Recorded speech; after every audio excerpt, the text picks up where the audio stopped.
हनुमान् श्रीपदो वायुपुत्रो रुद्रो नघोजरः अमृत्यवीरवीरश्च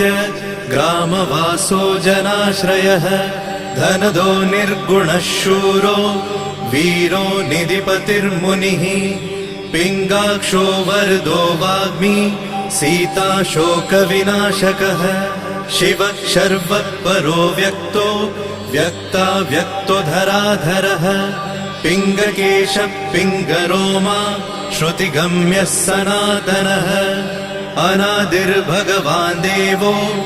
विश्वहेतुर्जनाश्रयः आरोग्यकर्ता विश्वेशो विश्वनाथो हरीश्वरः भर्गो रामो रामभक्तः कल्याणप्रकृतिस्थिरः विश्वम्भरो विश्वमूर्तिर्